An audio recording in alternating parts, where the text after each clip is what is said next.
Bon, on se retrouve aujourd'hui pour une... Bon, là-bas, c'est plutôt un petit test.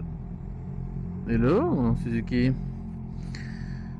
C'est plutôt un petit test... Enfin, petit test. Petit avis sur les rétros en embout de guidon. Donc là, j'ai des rétros en embout de guidon. C'est des rétros... C'est les Barracuda. Donc c'est des rétros universels. Donc... Vous avez des adaptateurs pour différents types de motos, Honda, Suzuki, Kawa, etc. Donc c'est des sortes d'espèces d'embouts qui vont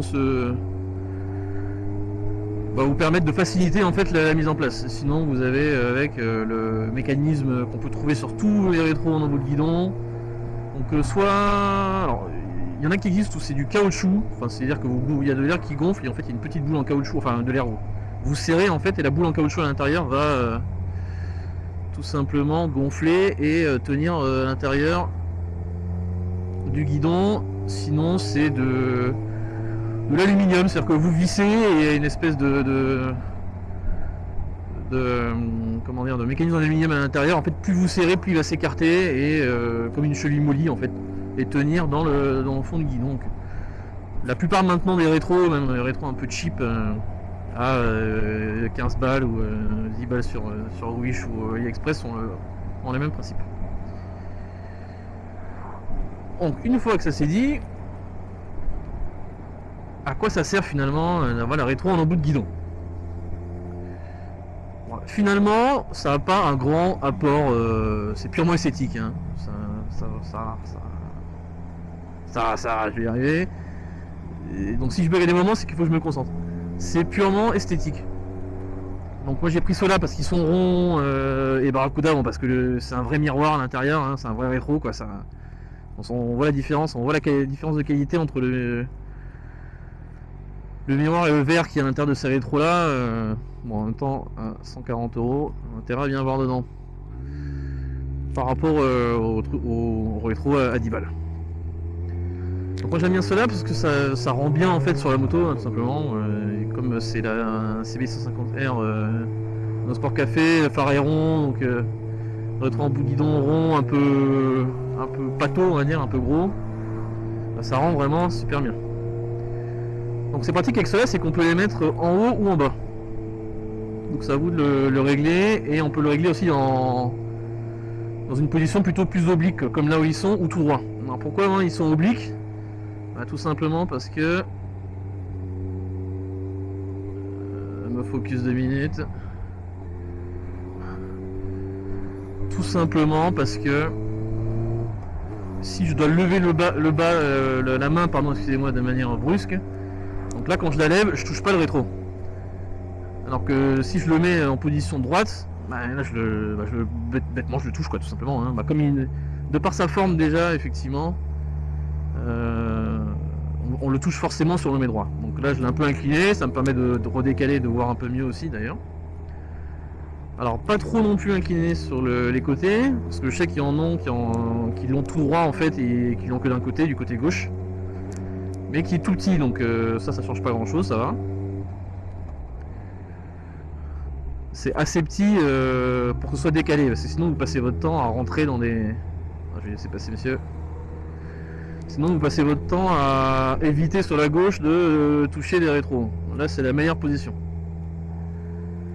Mais certes c'est la meilleure position. Mais ça veut pas dire que parce que c'est la meilleure position que c'est pas chiant dans les bouchons. Donc dès que vous faites de l'interfile, en fait vous regardez constamment si vous n'avez pas touché quoi. C'est vraiment horrible. Même si des fois on passe un peu large, c'est un peu compliqué, alors que les rétros standards, hein, bon, le problème se pose pas, ils sont beaucoup plus... Ils sont pas en termes de taille, ils sont pas en bord de guidon quoi. C'est à dire que vous avez pas, ça va pas dépasser la largeur du guidon. Donc là-dessus vous êtes plutôt tranquille. Mais effectivement c'est pas forcément le même style quoi. Donc ça m'est déjà arrivé là je conduis, je m'arrête, je lève la main, bah, je tape dans le rétro de droite, du coup ça le décale. faut le remettre, etc. Donc bon, c'est beau, mais c'est un peu chiant. Il faut y faire gaffe, quoi. Donc si vous pensez en acheter, à mon avis, le mieux c'est de...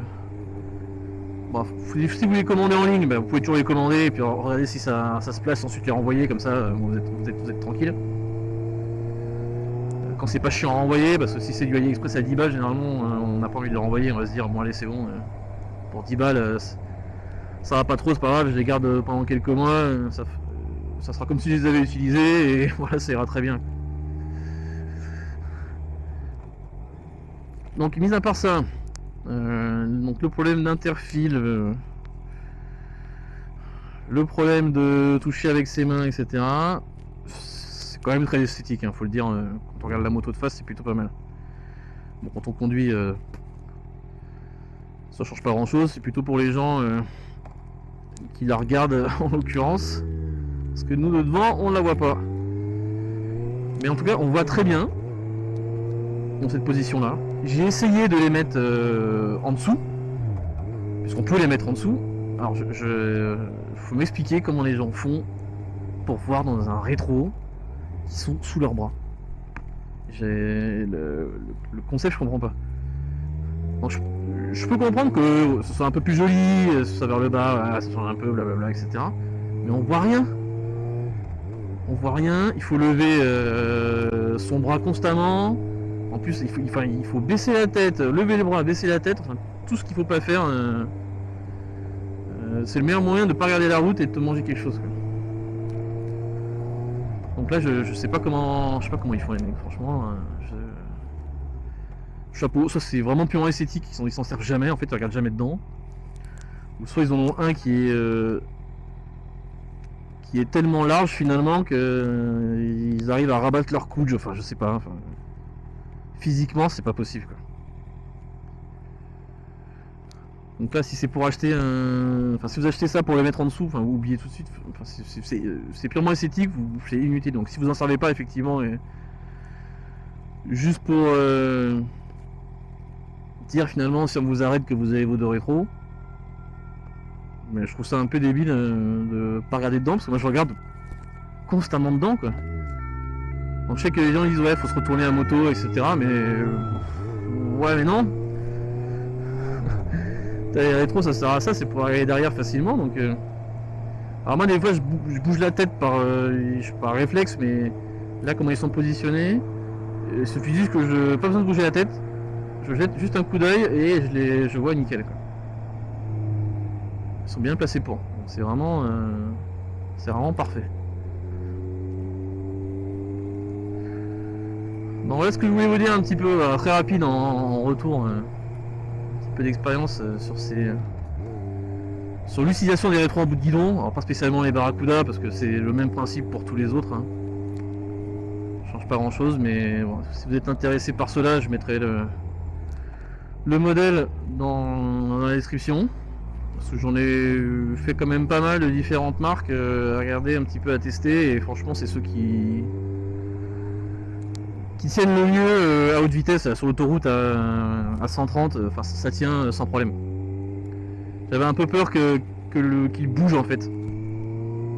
Ce qui arrive sur les rétros de guidon un peu cheap, à 130 ça tient pas forcément. Donc ce qui tient pas forcément c'est le support ici qui est à gauche là. Le support, la petite bille qui est derrière qui vous permet d'orienter en fait le miroir. J'avais peur un peu que ça bouge, mais ça n'a pas bougé du tout. Donc vraiment au top. Voilà, bon merci beaucoup de m'avoir écouté et je vous dis à bientôt pour une autre vidéo. A plus, ciao ciao.